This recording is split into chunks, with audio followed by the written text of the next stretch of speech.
Tired? Stressed out? Overworked? I've had it! Enough already! It doesn't have to be that way.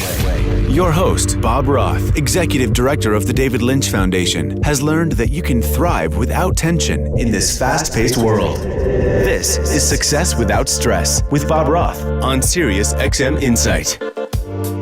Welcome to Success Without Stress, and today's program is one of the ones I've been looking forward to a very long time. We're going to be focusing on women's health, and I have as two of my guests at the top of the hour, Claudia Mason, who is one of the world's top models. She's been featured on the covers of such magazines as Vogue, W, Mademoiselle, Elle, Cosmopolitan, and numerous foreign publications.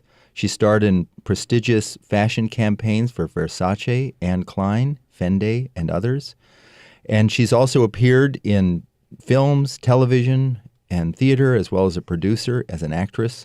And she's coming out with her first book, Insider's Guide to Teen Modeling and Finding the Supermodel in You, which will be published by Skyhorse Publishing this November. And the reason why Claudia is here, in addition to being a wonderful friend, is she's a spokesperson for the American Heart Association and the American Stroke Association.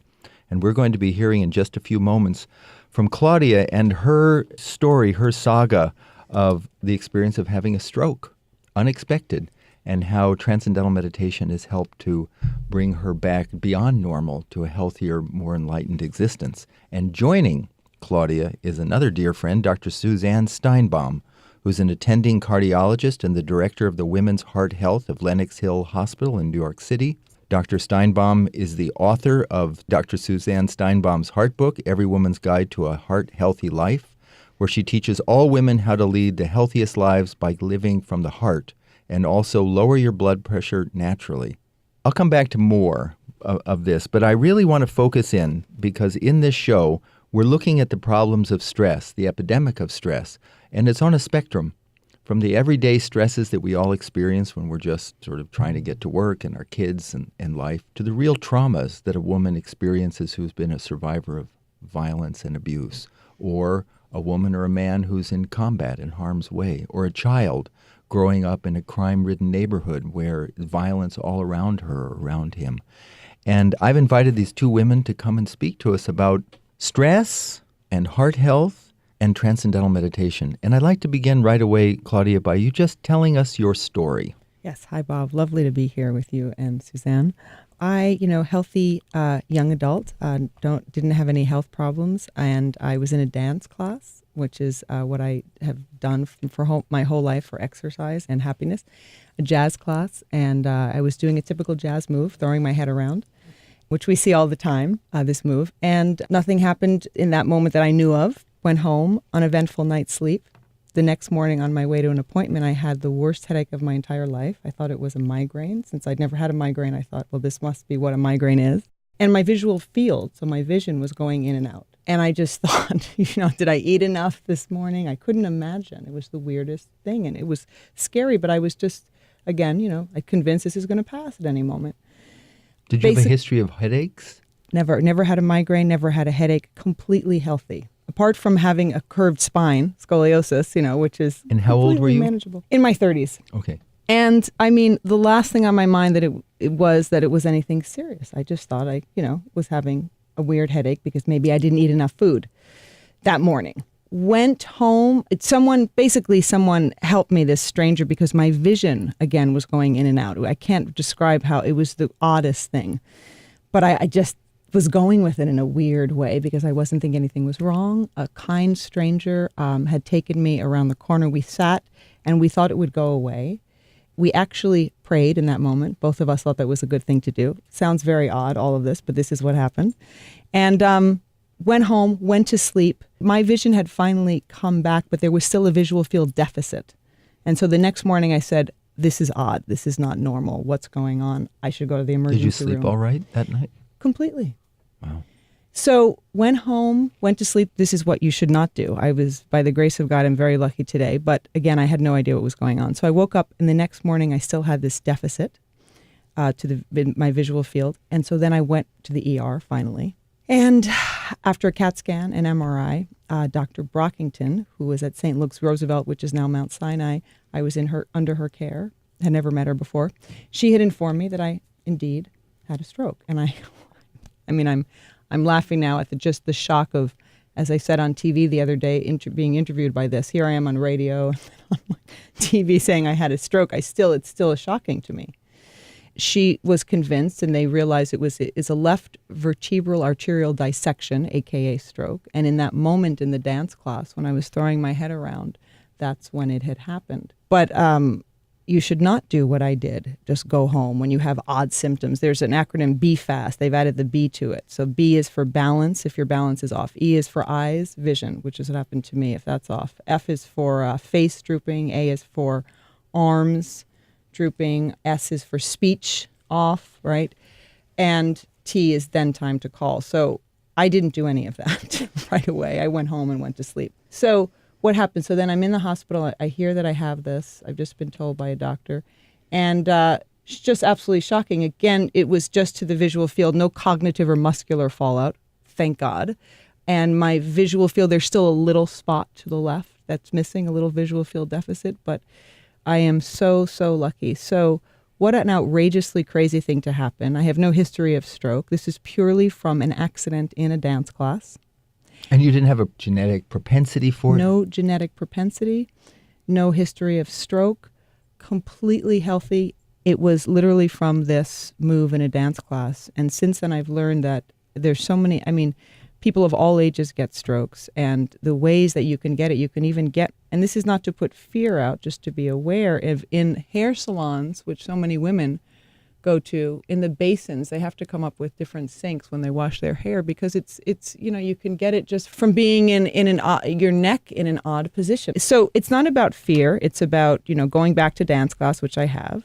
It's about being aware. It's knowing the signs. And I'm grateful today. I see it as a blessing, Bob, because it's made me be grateful, seriously, for what I have. Sure. And I have so much.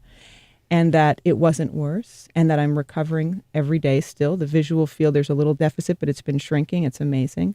It's made me aware of how important it is to not get stressed out about things.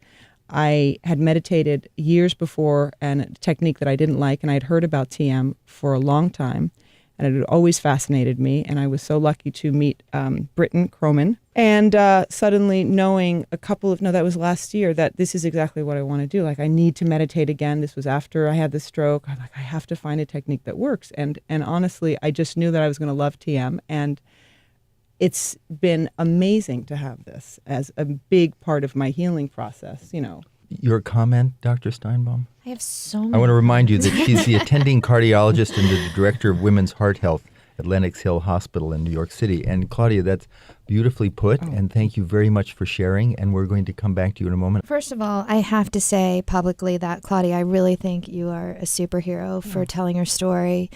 I wish that more women would come forward, and you have a voice and a presence, and it is so important and respected that you're doing this. So thank you. I'm a spokesperson for Go Red for Women through the American Heart Association, and I will tell you, I've been traveling around the country talking to women, and they're so afraid to come out and speak. So you're so brave. I just need you to know that. Thank you so much. The next thing, and I'm like sitting here with my heart pounding, hearing your story and saying, listen, ladies, if you have any symptoms, you really have to go get help. Go to the hospital, go to the emergency room. There are some surveys that were done really looking at women calling 911 for different symptoms of heart attacks. Interestingly enough, women often present differently with heart issues than men.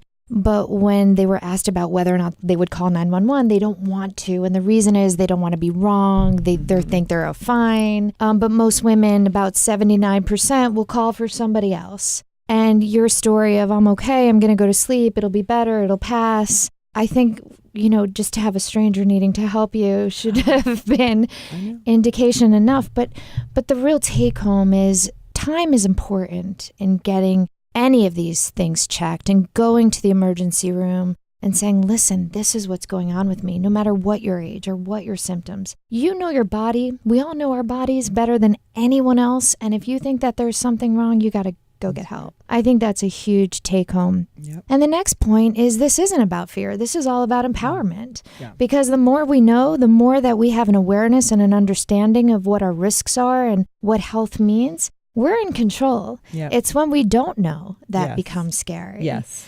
And I think that you're bringing up a really interesting point, which is about this whole mechanical reason for stroke. It happens in young women. Young women are not immune to anything. And I kind of think we are. Although I'm not so young anymore and I don't think so anymore.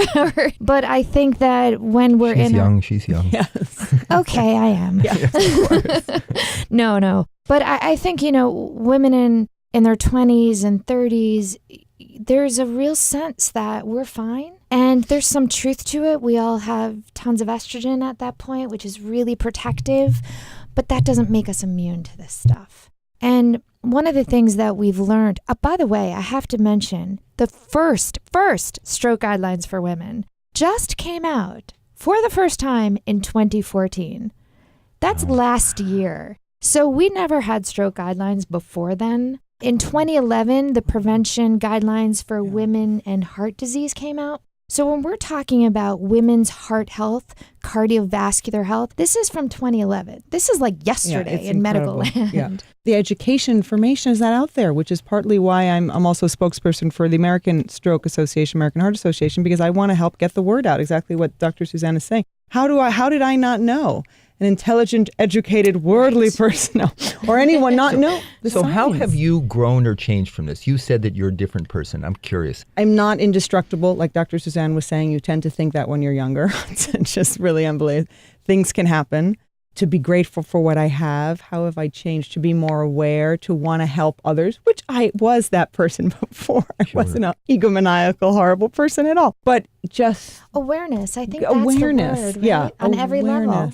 Awareness and helping to heal, or helping to spread words. Awareness, education. Now, Transcendental Meditation, you, Dr. Suzanne, talk about it a lot. You're a very vocal exponent. I'd like to hear from you the science, and then I want to go back to Claudia about your experience and how Transcendental Meditation has helped you, not just with your heart health, but just in life. When we talk about heart disease, when we talk about prevention, let me say this, 80 to 90% of the time, cardiovascular disease is preventable. Clearly not in Claudia's case, but when we look at the overall picture, it's due to lifestyle issues. And those are things like high blood pressure, high cholesterol, diabetes, smoking, sedentary lifestyle, and stress. Now that piece, that stress piece, is something that we didn't really recognize as much as we should have till fairly recently. And stress, the overwhelming effects of stress, with inflammatory markers and stress hormones, that fight or flight syndrome,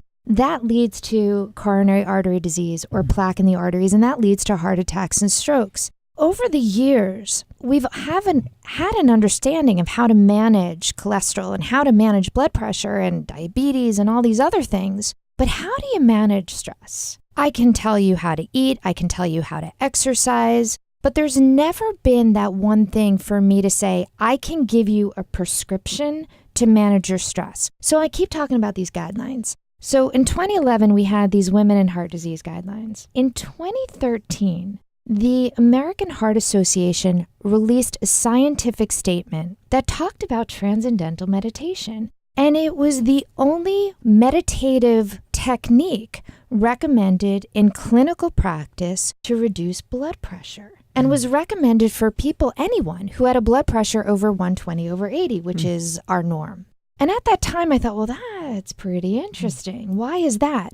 Well, there's been about 350 studies to come out, about $28 million, I believe, in funding about transcendental meditation. And one of the most compelling studies showed a 48% reduction in cardiovascular disease with the use of regular TM. Now, as a cardiologist, I want you to know that that is more effective than any medication I can give. So let's get back to what we started talking about, which is stress. Stress is the underlying issue that leads to most of these heart conditions, leads to cardiovascular disease and many other illnesses. So now that we can say, here is this modality That's been proven, that there's research, that there's a scientific statement, and the data is so compelling. Now I have a prescription. And now I can say, here is something I can give you that you can do that can manage your stress.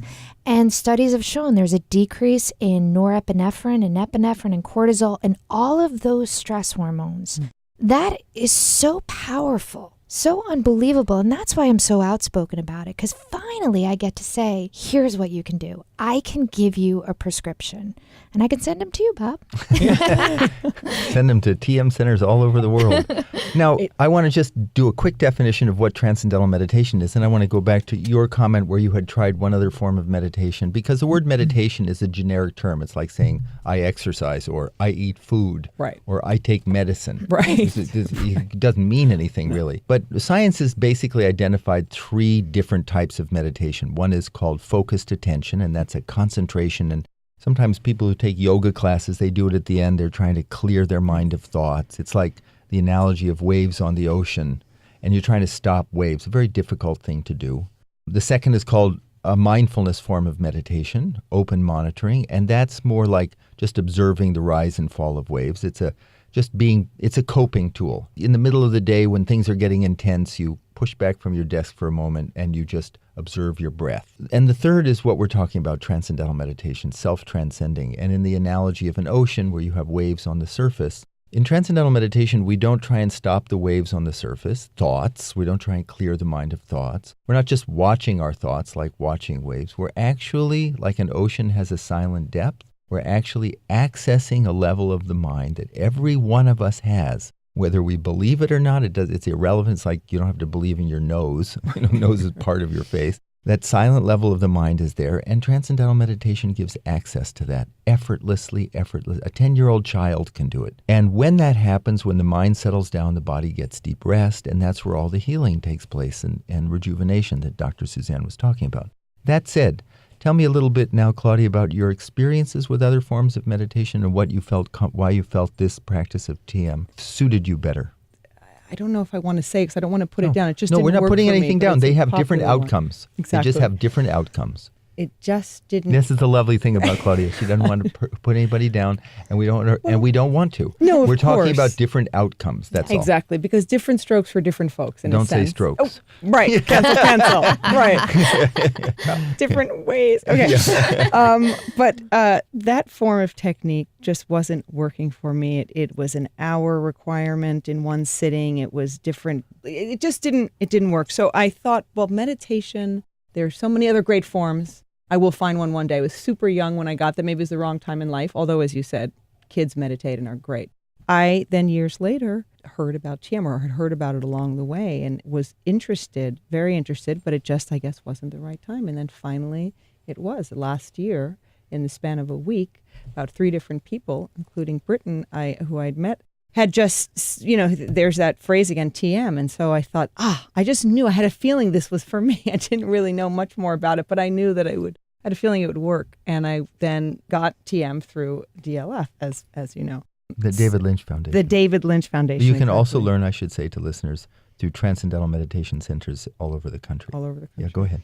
And immediately, working with the wonderful Linda Mainquist at the David Lynch Foundation, who gave me the technique, it was just like, this makes me happy today. I just knew, thank you, universe, for this is the perfect time. And it was just so right for me. I loved the ritual. Anyway, going into too much. I don't know what to say here. No, you're not. No, it's beautiful. I have another question for you. Okay. One thing that I find is interesting about at least my experience with TM is that you can start for any reason. You could start for high blood pressure. You could start for memory. But a whole constellation of changes take place from the deepest core of your being out to the most surface. If you look back over the year of meditating, how's Claudia more the same or grown or different than before you learned to meditate? So there's some level, and I've heard you say this before, of where you don't, things get to me. I'm an emotional person, most of us are, I guess. But I have that to go back to if I can grasp at it in moments of being very upset, let's say, of just that it doesn't have to get that big. Resilience. Resilience, yeah. And that wonderful feeling that I have when I'm meditating, I can call upon throughout the rest of the day. Beautiful. not always easy. I'm saying this is the ideal situation, but it's happened in the last year. Do you look forward to meditating? Absolutely, especially that morning, the morning You do. one. It's done 20 minutes, Yeah. once in the morning before the day begins, and again in the afternoon. In the afternoon. I love the first one. As soon as I wake up, I go right into meditating, and it's so awesome. It rocks, Bob. Rock. But it does. It just feels great. And what a great way to set up the day. And then the afternoon one is very helpful too, and it can re-energize and refocus. And so it definitely has helped me. And I believe I just want to say again, briefly though, that my stroke, again, has nothing to do with heart, completely healthy. It was a freak accident, which What were happens. some of the consequences could have happened? Could have happened that for didn't? You, that didn't. Well, from a freak accident, any part, you can have cognitive and muscular disabilities and fallout. I mean, that's what did not happen to me, thank God. But it was like paralysis or memory. Paralysis. Speech. Exactly. So you just Weakness. lucked. Yeah. Totally. Now realize that it did affect my visual field, but I mean, What does that mean, I can't even affect your say. visual field? Well, my vision was going in and out. I mean, if you can just imagine, suddenly you're not able to really see. So you're talking to that's someone, horrifying. and then it gets fuzzy? Yeah, fuzzy. There were colors, rainbow colors, and I've read goodness. since then that is exactly what stroke is, of course, unbeknownst And does to that me go at that along time. with the feeling of feeling nauseous or uneasy, or you're just fine and you just can't see? You're fine and you just can't see, and the vision is blurred in that moment. And it was a trip. It was just, and I was so convinced because, again, a healthy person, perfect heart, no history of this. I didn't think that anything was really wrong with me. I'm so lucky that, and then, it cleared up with this partial deficit. But TM, I also was very attracted to. I would have been attracted to if this hadn't happened to me, this episode of having a stroke. But I also know that I wanted it at that time because I believe that it's going to help heal the remaining visual field deficit that is still off to my left side of my visual field. So it's like a little spot. So right now when which is you're shrinking. looking, there's like something you... Little bit that's missing. Yeah, there's a little bit that's still missing. But, I embrace it. And there's a reason that this happened. I don't know why. But if nothing else than to make me although I wasn't a highly stressed person. So again, you can't explain accidents. I don't think the doctor can either. I think we're all human and some things are just going to happen. I don't really know why. It's and how then we respond to the things that happen. How you is the respond key. and what do you learn exactly, how you respond. So I'm just taking this as a blessing and to remember that, don't sweat the small stuff, all of these phrases we've heard throughout our life, and just to be so grateful for what I have, to stay healthy. I've always had a good diet and exercise, but I'm more cognizant of not having too much sugar, not having as much alcohol, although I'm not saying medically that that's going to make a difference or not. I believe No, but it's a that, change, yeah. just being smart that way. But I don't believe I'll ever have one again. We never know what life brings us, but I don't fall under the belief system, oh my God, I've had one and now I'm going to have another. I don't believe in fear. I believe in having faith, moving forward. And how do I keep my faith? Well, you have to have some kind of spiritual practice. And I was raised that way. So this is, my mother did different forms of meditation. Unfortunately, never TM. I wish she had, but so you have to ground yourself somehow, and that's what TM has helped me so much. Suzanne, weigh in here. I think you, Claudia. I really appreciate you just being so open and transparent with your experiences. I think Claudia brings up a couple of issues because oftentimes when someone undergoes something very traumatic, it's life-altering, and it's almost a fork in the road. At times like this is when you'll hear people say, all of a sudden now I realized what's important, what matters. Mm-hmm. It is that moment that you get to decide the rest of your life. And what I always say to my patients, to people is, do that before you get there.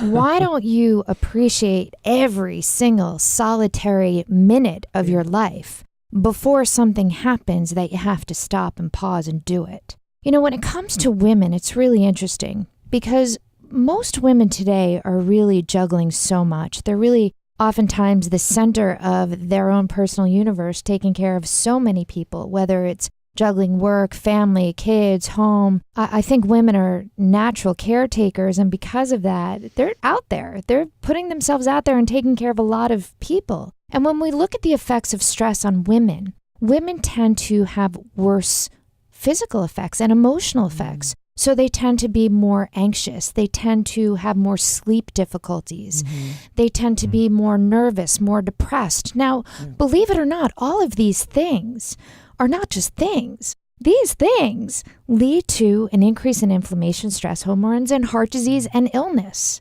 We can all live with these things, but I am going to tell you right now, at some point, it's going to catch up with you. You're going to get sick, and you're going to have that wake up moment of, now what am I going to do with the rest of my life? So when I think about TM, for Claudia, I don't want to put words in your mouth, but you had that moment of saying, how am I going to live the rest of my life? Yes, for sure. And I want every woman to think that every single day. Yes. So you're actually living a different quality of life now than you did before that happened. I think so. Yes, I still, when I get upset about silly little things, I get upset at myself, like, really? Doesn't matter. What did I go through? Yeah. But I don't think about that right away. I'm like, come on, I don't want any other messages. Like, I heard got ya. the message. I heard you. I'm all ears here. Yeah, exactly. No, Suzanne, Dr. Suzanne, we were talking before the show about what led you to learn Transcendental Meditation and to be an advocate the way you're speaking. Was it a natural progression in your life? I really was thinking back at the time that I learned, and I think that there was this moment of all of these pieces coming together. I'm a cardiologist. I run the Women and Heart Health Division at Lenox Hill Hospital. I was going through a divorce. I'm a single mom. I have an 8-year-old son now, and Who's wonderful. Who's awesome. Mm-hmm. And I had the guidelines come out from the American Heart Association. So here it's, wow, this TM stuff, it works. It's scientifically proven. And I'm a single mom going through a divorce, and let me try this myself. And let me just also say this, as a person, I never prescribe anything. I never tell other people to do anything unless I do it myself. So when we were talking about the effects of yoga on heart health years ago, I learned to do yoga. And I went and did that and felt like I needed to always do things before I could ever recommend it for anyone. So I really decided that I would do this, and I would give myself about 3 months of a twice-a-day practice to really decide whether or not I liked it. And I will never forget, gosh, it must have been a week. I say 3 weeks, but when I think about it, and it couldn't have even been that long. All of a sudden, one day, I just woke up and I was like, oh my, I think I feel better. And, feel better in terms of what? Anyone who has had a breakup, let alone a divorce, you know how stressful and horrible that could be. And all of a sudden, it was better for me, which I thought was really interesting, because as the scientist going through let me figure it out and see if I could recommend it for others, it wasn't about others for a moment. It really became about me. And so why am I outspoken about it? It goes back to what I was saying before. We all need to manage this stress. The stress in our lives today is unbelievable. And I think it's specifically more overwhelming for women and physically more overwhelming. And I know personally, and I know through my patients, that it's beyond important to figure out a way to manage that stress. And you don't just get that through exercise. You don't just get that through that time out of breathing.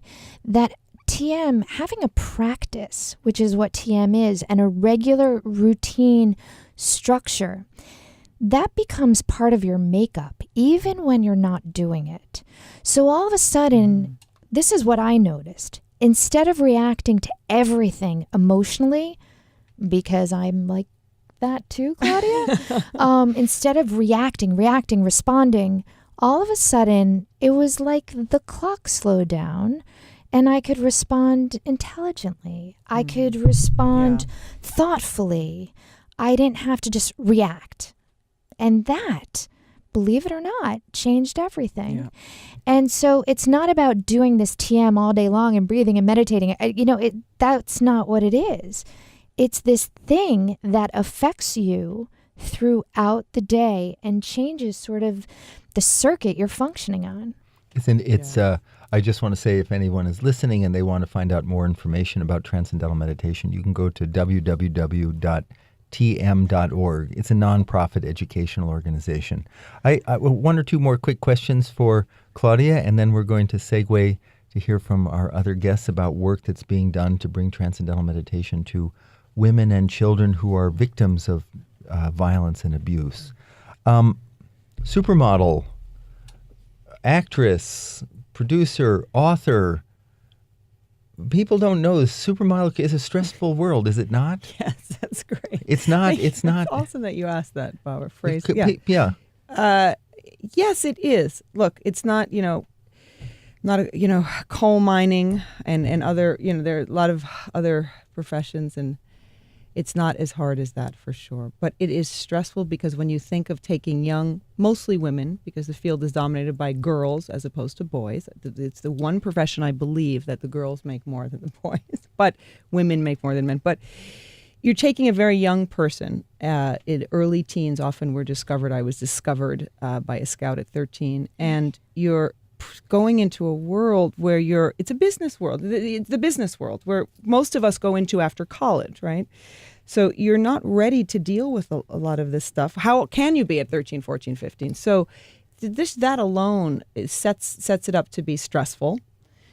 It's a great question. I'm thinking how best to answer it. And then, and I mean, that's at the core because you're a very young person dealing with a lot of adults, expected to be an adult. And you're overly sexualized a lot of the times when before you're 16. And, so that is very stressful for women.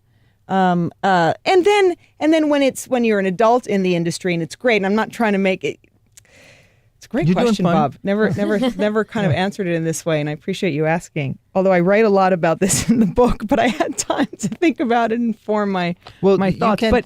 But I just wanted to say that then, as the adult, and when you're able to deal with it, which is mostly in your 20s and 30s and all that, it's demanding. You're on planes all the time. I mean, other professions have that too, but it's a lot of there's very little glam in entertainment industry. The few minutes that we see of any performer, and models are performers, the end product is woo, like Beyonce on stage or the NBA finals. But then you think of all the stuff that goes into it, and models are similar to athletes. It's a career that happens when you're very young.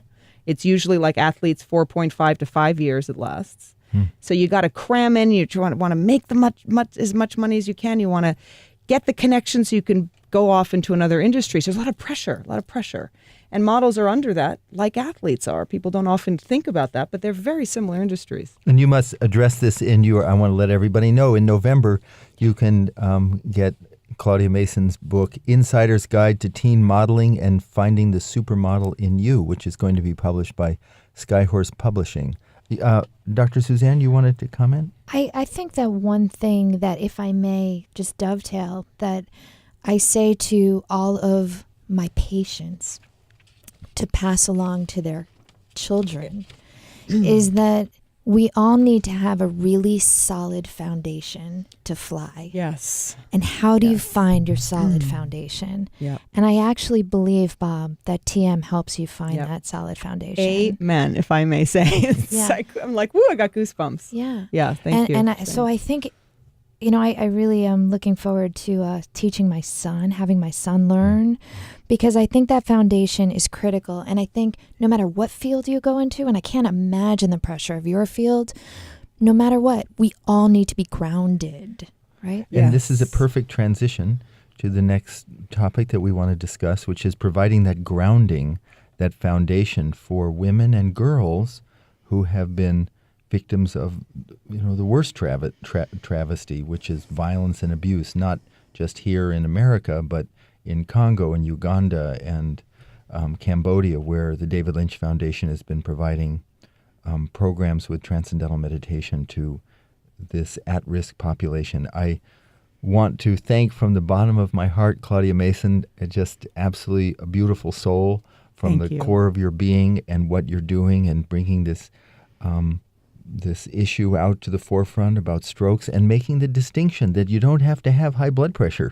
You could just be exercising. You could just be a jazz move and just like that, and knowing what those symptoms are, what to look for. Thank you. And really grateful. And I'm going to ask Dr. Suzanne to stay for just a moment, but I'm going to take a break here. This is Bob Roths, Success Without Stress, and we're going to have two new guests joining us and talk about the use of Transcendental Meditation with at-risk populations. Thank you again very, very much. Thank you And I'm so going to much, let Bob. Suzanne say some final wonderful comments about Claudia, because she's obviously moved by you, Claudia. I'm very moved by Claudia. I was about to turn around and say, Claudia, we have to work more together because there's a lot of really important messages here. I think that this is really a time that, as we're seeing, women are really on the front stage of making a lot of statements. You know, it's been a hard road for many of us for many different reasons.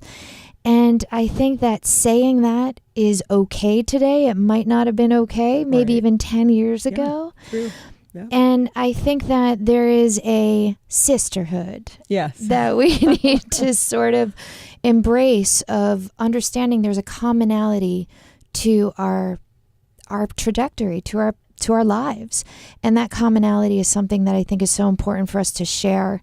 And Bob, thank you so much for including me in this today, because I want this message to get out to women that we need to figure out how to take care of ourselves. Yes. And thank you. Thank you, Bob, Okay. so much. And Dr. And we'll be right Steinfeld. back. This is Success Without Stress with Bob Roth on Sirius XM Insight. Welcome back. This is Success Without Stress with Bob Roth, and we are continuing our discussion on Success Without Stress on women's health. And my two new guests are Britton Croman, who is the director of the David Lynch Foundation's Women's Initiative and also an international trustee of the Transcendental Meditation Program for Women and Girls. Prior to funding the Women's Initiative at the David Lynch Foundation, Britton worked in a leadership role in the International Transcendental Meditation Organization, specializing in developing and administering programs for women and girls around the world. Based on her long-time research and experience practicing TM, Britton realized that TM could be an effective tool to help women and children overcome suffering from violence and abuse and heal the debilitating effects of trauma and rebuild their lives. And Britton's dear friend and colleague is Tish Laura, who's the Associate Director of Women's Initiatives for the David Lynch Foundation.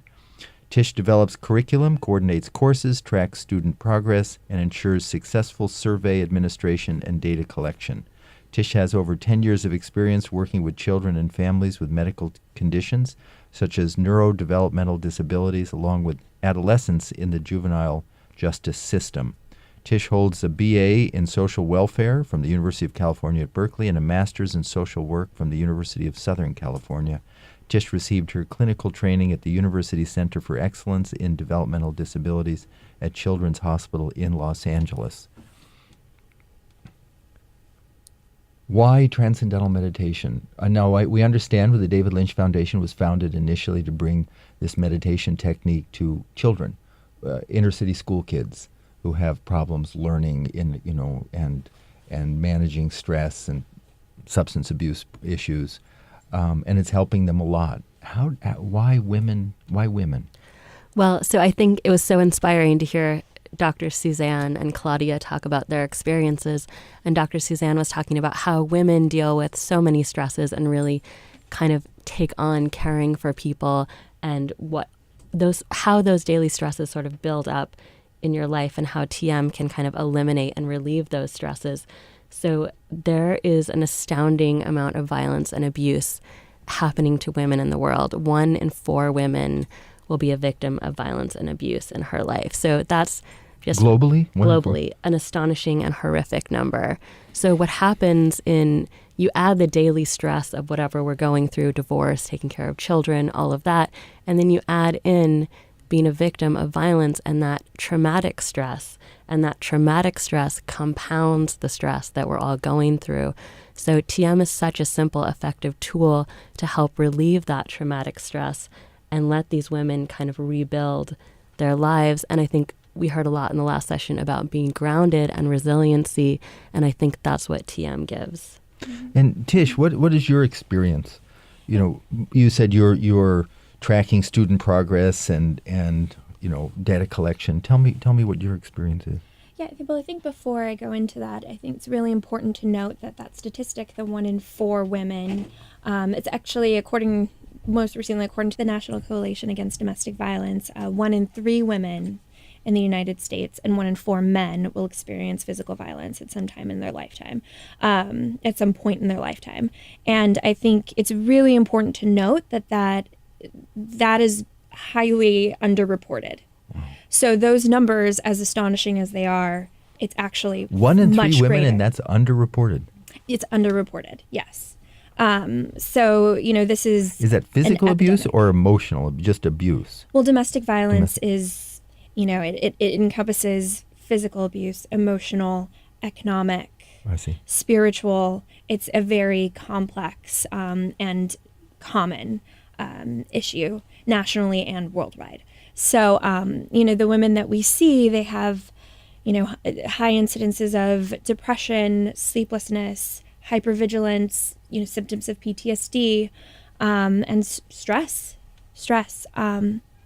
So coming to, one of our programs, we have the honor of bringing Transcendental Meditation at both internationally and domestic programs.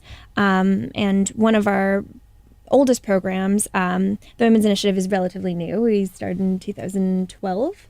And one of our oldest programs is at the New York City Family Justice Centers. And there, these women are coming, in a time of crisis, and they have to navigate all of these resources. So they have to navigate housing and legal and, public assistance and mental health services, case management. And we're able to go in and provide them with this technique that allows them to center and to come back to themselves and to navigate all of those resources and to actually, access those services available to them in a way that, many of them were unable to do before TM. What we see is that they're feeling calmer.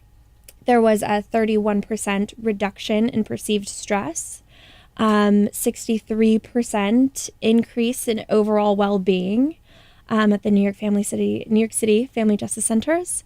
It's been really wonderful. It's an interesting thing I've heard this comment that you think of meditation as some sort of a luxury. We're here in New York City, for the Upper East Siders, for the people who have the wealth, and then they can go to their yoga class, and then they go to the spa, and then they do their meditation. And now to be seeing, at least with Transcendental Meditation, how it's not just for the Upper East Siders. What is your comment on that? Right. I mean, I think it's interesting because domestic violence is something that crosses all borders, and so is Transcendental Meditation. And it's been amazing to see these different women. We teach in Spanish, and there are a lot of Hispanic women who are very religious, and they've taken to it in an amazing way. And, these women aren't women who would walk into a yoga class and have those resources available to them. So someone from a foundation came to one of our programs, and she's like, it's amazing the diversity of the women that you're serving, and that they've taken to this so well, and that they're really enjoying it and feeling the benefits from it. Why do you, both of you, comment on this? Why do you think that women seem to be at least more receptive to Transcendental Meditation? I mean, I'm a teacher of TM, and I've often made the comment, if I talk to an audience of 50 men and women, 25 men, 25 women, and I give the same talk, and the women they're all they're CEOs of companies. Mm-hmm. At the end, I'll say, who's interested in learning to meditate? And of the 25 women, 26 women will raise their hand. I mean, every woman, and of the men, it'll be like 4 or 5, they want to raise their hand. They don't want... Why this sort of receptivity? Speaking, you don't have to speak for men, but just speaking for women. I don't know. I think a lot of the women that we see through our programs, it's actually really hard for them to do this, to take care of themselves, and so I've kind of found the opposite. Mm-hmm. But it's really. It's been interesting because, they are so dedicated to their families and to, their children and to their pets and to everyone else and taking care of everyone else. Mm-hmm. And we kind of see them at a point where, they're like, I can't do anything more for anyone unless I take care of myself first. So it's kind of like put the mask, when you see that, put the mask on yourself before you can, put it on your child or, your loved one. And that's the airplane. Yeah, the airplane. When the plane is going down. When the plane is going down. With the oxygen. But I think they're like, I need the oxygen mask. So they're kind of, I think maybe women are more in tuned with that, where we're kind of like, okay, like I'm feeling this, something's got to give. And that's just with, myself and also the women that we see. But, once they actually do come to us and they're ready and they're open, it is amazing how quickly, they just fall in love with the technique. I want Suzanne, who's over there, to know, in just a second, Suzanne, we're going to give you final word on this whole thing, okay? Yes. We have a few more questions. I would love that answer. We're going to have a few more questions, and then I want Suzanne to comment. What's your vision? Now I'm talking to Britton. You're overseeing the women's programs. What's your vision for bringing transcendental meditation to at-risk? Where do you want to be? There is such a huge need, and there's a couple things. I think we want to be international. We want to partner with big organizations who are doing work, with refugees and work with women who've been raped because of war. So partnering with these organizations who have a large reach, and TM is one of the services that they offer. And I think we also want TM to be seen as something like therapy, which is an accepted modality for healing in any of the organizations who are helping women in all these different things, and that the government subsidizes it, because I think that's, it's really necessary that this is available. And, we have a certain capacity to raise funds for that, but it needs to be on a big level. It needs to be anyone who wants to can go in and say, I've heard this technique works. I want to learn, and it's available for them. Mm-hmm. Final comments, Tish? Yeah, I just wanted to share a story. One of our clients, who is an absolute superstar, was in shelters. She's transitioning. She had to move to different states, and it was really difficult. She was not able to stay in her community because it wasn't safe. The perpetrator was still there. He was not, following the court order to stay away. Yes, to stay away. And she was at a really difficult time. She had to be separated from her dog, who was, basically her child, and she was really struggling. And she kept coming back and, very dedicated to the meditation, but she wasn't feeling herself, because like I said, she's a superstar, and she wasn't really feeling, like she had control, like she had control over her universe, like she was able to control her emotions, and it was too much. It was a lot for her to handle, and so we fell out of touch for a month or two because she was traveling, and I just saw her for the first time yesterday, and it was amazing. She has her dog back. She has a new apartment, and she told me, and I may just cry just thinking about this, but she told me that it wouldn't have been possible without TM. That TM allowed her to take care of herself and to, like I said, navigate all of those resources. She said before she would get so stressed out, and she didn't want to go back to public assistance. She didn't want to go back to the housing, to her housing case manager. And she said that the meditation allowed her to be patient, with herself, and to be patient with others and the process, and to really take care of not just her, mental well-being, but her spiritual well-being. And, it was amazing. And she, back to the resilience piece that we were speaking about earlier, she said that, things don't bother her as much. That although, she's not a robot, she's like, I'm not a meditation robot, but that, things, yes, they are upsetting and they upset her, but she doesn't walk around with them all day.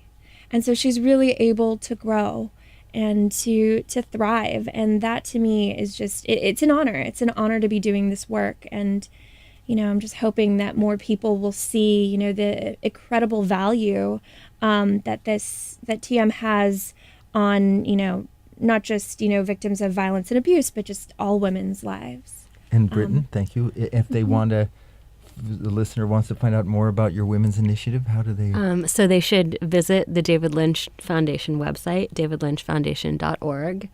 And our email information is on there, and you should reach out because we're looking for more programs to partner with, and we're looking for funding to bring these programs to more women. And I think Tish really hit the nail on the head when she said thriving. We really want, our goal is for women to thrive and to give them the tools to do that. And before we conclude, I want to ask Dr. Suzanne Steinbaum, to give her final remarks. When we talk about men and women, I think women have an understanding of the concept of prevention, of really doing something or having a tool that helps them. They're giving so much out. Women in general are multitasking and juggling so much. There is an awareness from women that they need another tool to help them juggle everything. Men are interesting.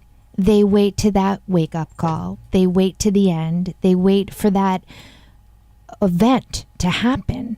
And then they say, I need help. And what we need to help men understand is that they can also have a tool that they can use, that they don't have to get to the end of their rope. They don't have to get to that heart attack or that stroke or the high blood pressure.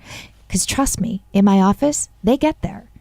And when they get there, they say, I wish I did something. I wish I had something. And I will tell all women and all men, there is something that you can do. The most amazing thing, and I really want the listeners to understand this because we've all seen it, the David Lynch Foundation has done such amazing work in this field of women victims of domestic violence and men victims of PTSD. And the benefits, seeing these people in real life, it's just extraordinary. And to be able to be a part of this is so special for me because here is, again, a tool that I get to say I have seen it from people who need it the most to people who are benefiting from it because it's helping them deal with life so they don't get sick. And for me, health is about wellness. It's about prevention. It's about thriving. It's about vitality. It's not about illness. And we all have to change our minds and our perspective so we can figure out what we need in our lives to live that way. And I think that's where, in my mind, Transcendental Meditation fits in. Dr. Suzanne Steinbaum, thank you for your absolutely eloquent and insightful comments from a medical perspective and a perspective of an enlightened woman, and Claudia Mason and Tish Lara and Britton Groman. Fabulous show, very satisfying. I hope every woman and every man in the country listens to this. This is Success Without Stress. I'm Bob Roth. Thank you for listening. And we're going to be hearing in just a few moments from Claudia and her story, her saga of the experience of having a stroke, unexpected, and how Transcendental Meditation has helped to bring her back beyond normal to a healthier, more enlightened existence. And joining Claudia is another dear friend, Dr. Suzanne Steinbaum, who's an attending cardiologist and the director of the Women's Heart Health of Lenox Hill Hospital in New York City. Dr. Steinbaum is the author of Dr. Suzanne Steinbaum's Heart Book, Every Woman's Guide to a Heart-Healthy Life, where she teaches all women how to lead the healthiest lives by living from the heart and also lower your blood pressure naturally. I'll come back to more of this, but I really want to focus in because in this show, we're looking at the problems of stress, the epidemic of stress, and it's on a spectrum from the everyday stresses that we all experience when we're just sort of trying to get to work and our kids and life to the real traumas that a woman experiences who's been a survivor of violence and abuse, or a woman or a man who's in combat in harm's way, or a child growing up in a crime-ridden neighborhood where violence all around her or around him. And I've invited these two women to come and speak to us about stress and heart health and transcendental meditation. And I'd like to begin right away, Claudia. Was going with it in a weird way because I wasn't thinking anything was wrong. A kind stranger had taken me around the corner. We sat and we thought it would go away. We actually prayed in that moment. Both of us thought that was a good thing to do. Sounds very odd, all of this, but this is what happened. And went home, went to sleep. My vision had finally come back, but there was still a visual field deficit. And so the next morning I said, this is odd. This is not normal. What's going on? I should go to the emergency room. Did you sleep all right that night? Completely. Wow. So went home, went to sleep. This is what you should not do. I was, by the grace of God, I'm very lucky today. But again, I had no idea what was going on. So I woke up, and the next morning I still had this deficit to my visual field. And so then I went to the ER finally. And after a CAT scan and MRI, Dr. Brockington, who was at St. Luke's Roosevelt, which is now Mount Sinai, I was under her care, had never met her before. She had informed me that I indeed had a stroke. And I'm laughing now at just the shock of, as I said on TV the other day, being interviewed by this. Here I am on radio, on TV saying I had a stroke. It's still shocking to me. She was convinced, and they realized it's a left vertebral arterial dissection, aka stroke. And in that moment in the dance class, when I was throwing my head around, that's when it had happened. But you should not do what I did. Just go home when you have odd symptoms. There's an acronym BFAST. They've added the B to it. So B is for balance, if your balance is off. E is for eyes, vision, which is what happened to me if that's off. F is for face drooping. A is for arms drooping. S is for speech off, right? And T is then time to call. So I didn't do any of that right away. I went home and went to sleep. So what happened? So then I'm in the hospital. I hear that I have this. I've just been told by a doctor. And it's just absolutely shocking. Again, it was just to the visual field, no cognitive or muscular fallout, thank God. And my visual field, there's still a little spot to the left that's missing, a little visual field deficit, but I am so, so lucky. So what an outrageously crazy thing to happen. I have no history of stroke. This is purely from an accident in a dance class.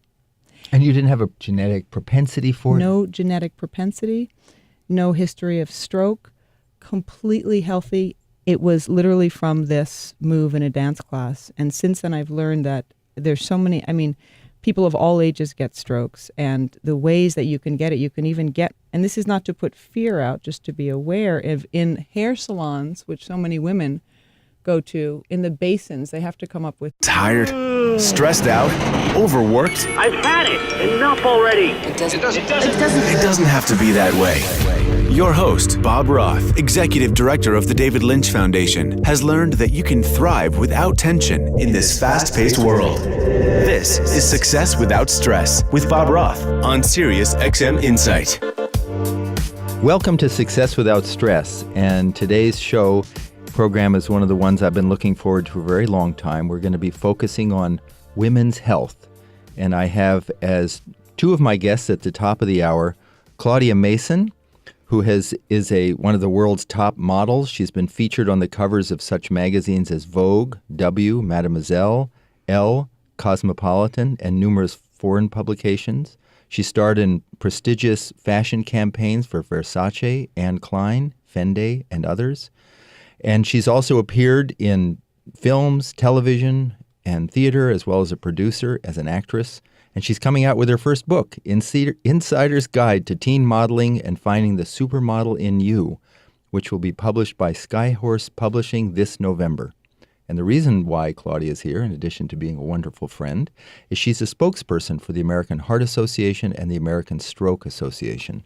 Are you just telling us your story? Yes. Hi, Bob. Lovely to be here with you and Suzanne. I, healthy young adult, didn't have any health problems, and I was in a dance class, which is what I have done for my whole life for exercise and happiness, a jazz class, and I was doing a typical jazz move, throwing my head around, which we see all the time, this move, and nothing happened in that moment that I knew of. Went home, uneventful night's sleep. The next morning on my way to an appointment, I had the worst headache of my entire life. I thought it was a migraine. Since I'd never had a migraine, I thought, well, this must be what a migraine is. And my visual field, so my vision was going in and out. And I just thought, did I eat enough this morning? I couldn't imagine. It was the weirdest thing. And it was scary, but I was just, again, I convinced this is going to pass at any moment. Did you have a history of headaches? Never had a migraine, never had a headache, completely healthy. Apart from having a curved spine, scoliosis, which is and how old were you? Manageable. In my 30s. Okay. And the last thing on my mind that it was anything serious. I just thought I, was having a weird headache because maybe I didn't eat enough food that morning. went home. Someone helped me, this stranger, because my vision again was going in and out. I can't describe how it was the oddest thing, but I just